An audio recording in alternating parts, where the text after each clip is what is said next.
Welcome back to the Deep Dive. Today, we're tackling a question that I think generates massive anxiety for a lot of people. Does chronic stress, the day in, day out kind, actually cause cancer? It's a huge question, and you hear stories, right? But separating anecdote from science is key. Exactly. It feels like this universal fear, but it gets confusing. So our mission today is really to cut through that uncertainty, look at the research you brought, and find some scientific clarity. hmm And the research we're diving into explores these hidden links, the biological pathways connecting chronic, unmanaged stress with physical health, specifically how it impacts tumor dynamics. Tumor dynamics. So I mean how an existing tumor behaves, Yeah. grows, spreads, that sort of thing. Precisely, once it's already there, maybe even tiny and undetected, how does stress affect that? Okay, that clarity is what we need. Because the simple story, stress gives you cancer, it just feels too simple. Right. It's too simple. So what's the essential distinction we need to get straight right from the start? The key distinction, based on the evidence, is this. Stress doesn't seem to initiate the cancer. It doesn't flip that first genetic switch in a healthy cell, typically. Okay, so it's not the starting point. Right. And this is the crucial, but its chronic presence is really detrimental. It basically creates this perfect storm inside the body, an environment where existing disease, which might be dormant, can suddenly wake up and will thrive. Okay, let's unpack that. That's a really important difference. If stress isn't the spark, what is it doing inside us? We're talking chronic stress here, right? Not just a bad day. Definitely chronic, weeks, months, years of it. Think of it less like a spark and more like an accelerator, or maybe fertilizer for a weed that's already sprouted. Accelerator, like that. Yeah, it's this constant pressure, this drip, drip, drip that makes the body shift its priorities. It moves away from, essential maintenance and defense. Okay. And synthesizing the research, we see sort of three main findings. Three pillars of harm, if you like, that show how chronic stress really impacts health. Okay, lay them out for us. Why do these matter for preventing disease, or at least managing it? Okay, first pillar. Chronic stress systematically weakens the immune system. This is your body's security force, right? It's meant to spot and eliminate rogue cells before they become a problem. And if that force is run down? Its effectiveness just drops, things get missed, errors aren't caught early. That's pillar one. Okay, so less effective surveillance. What's the second pillar? Second, it promotes chronic inflammation. Now, a little inflammation is good, it helps healing, but chronic inflammation, that's like a low-grade fire smoldering throughout your body. And cancer likes that. Cancer cells thrive in it. Inflammation actually provides them with growth factors, resources. It basically sets the table for them, creates this nutrient-rich, pro-survival zone. Wow, so inflammation is actually feeding the problem. That's Yeah. powerful. And the third pillar? The third pillar ties back to those tumor dynamics we mentioned. Chronic stress can actively accelerate the growth and potential spread of existing tumors. It shifts the body's internal balance towards letting things grow rather than keeping them contained. That is, yeah, that's quite sobering. But important to know. So if stress isn't the burglar breaking in, Right. it's more like the accomplice who disables the alarms and leaves the doors unlocked. That's a great analogy, actually. Yeah. It means a chronically stressed person with, say, a tiny, maybe undetected growth could be at a much higher risk than someone without that stress, even with the same initial growth. Because their internal environment is just compromised. Exactly. The body becomes less effective at catching and dealing with problems that might have already been there, just simmering below the surface. Stress doesn't cause the accident, perhaps, but it definitely makes the consequences much, much worse. It takes out the safety features. Okay, this is where it gets really fascinating for me. Let's go deeper than those high-level effects. What are the specific biological levers chronic stress is pulling?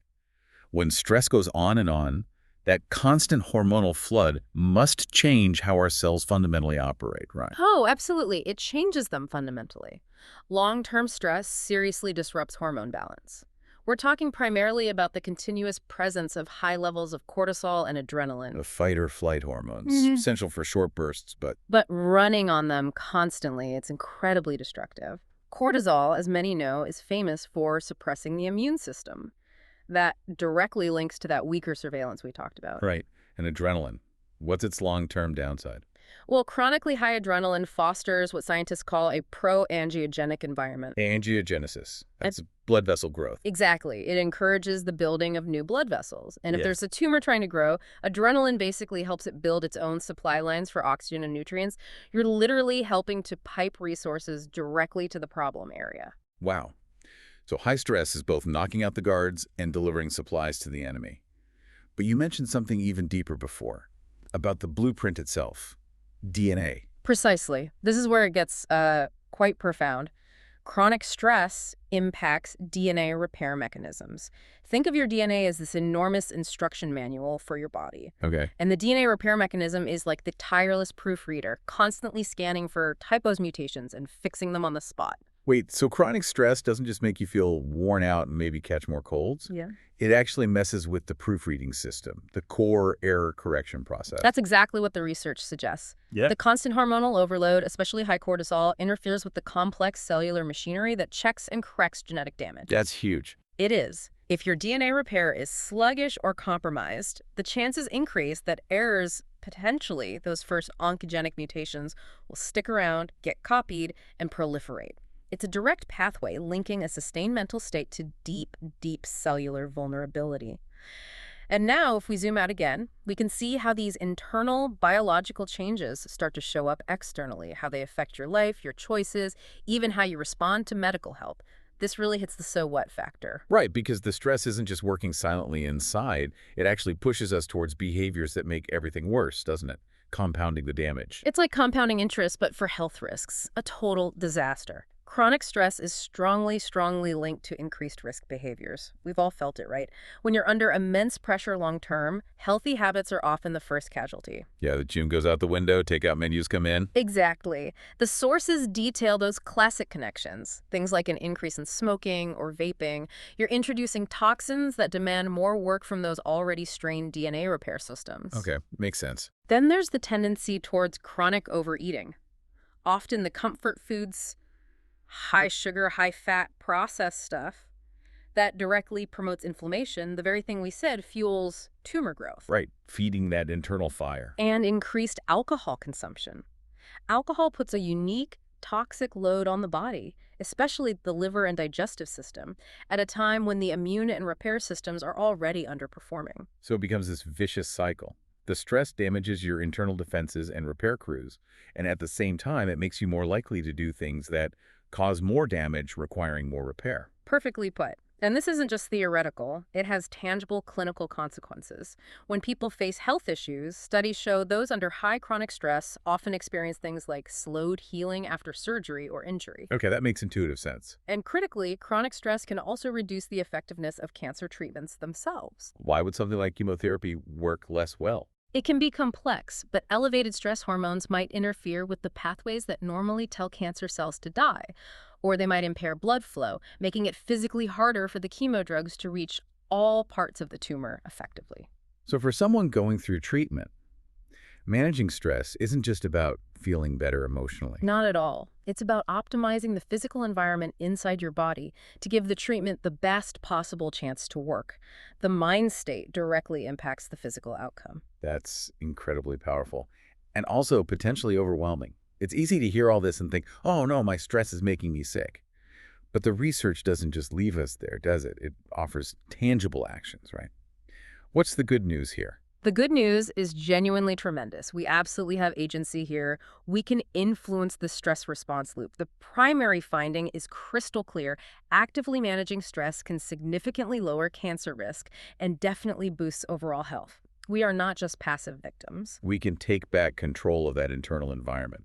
Yes, we can actively work to counter those damaging hormonal surges and bolster our natural defenses. So lifestyle management really is preventative medicine in this context.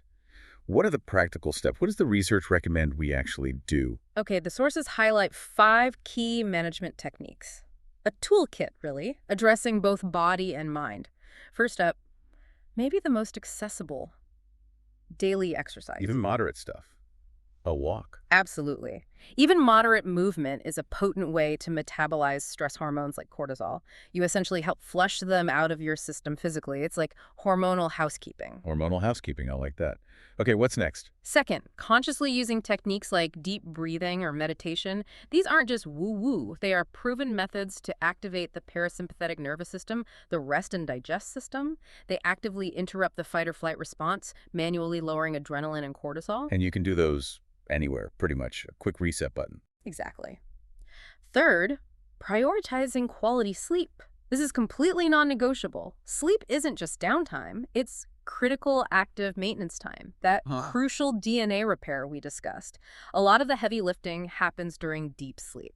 So skimping on sleep is like skipping the nightly repair crew shift for your cells. That's a perfect way to think about it. You absolutely need adequate restorative sleep for that error correction system to function properly. Okay, and diet must play a role too. Of course. Fourth is focusing on healthy eating, specifically whole foods that help fight inflammation. You want to dampen down that low-grade internal fire, not fuel it. Think lots of plants, healthy fats, less processed stuff. Starve the fire. Makes sense. What's the fifth one? Finally, and maybe underrated, talking to someone you trust. Social connection, real support, it's a fundamental psychological buffer against stress. Feeling connected, heard, supported. It directly reduces the intensity and duration of the chronic stress response. That hormonal flood doesn't last as long. That is a fantastic, actionable list. Exercise, breathing, sleep, nutrition, connection. It shifts the conversation from feeling doomed by biology to feeling empowered by daily choices. It's about actively protecting our internal systems. Precisely. If we understand chronic stress as something that weakens defenses, accelerates unwanted growth, and hinders healing, then managing that stress becomes a core part of preventative health. It's not optional, really. Absolutely. So let's quickly recap the core lesson from this deep dive.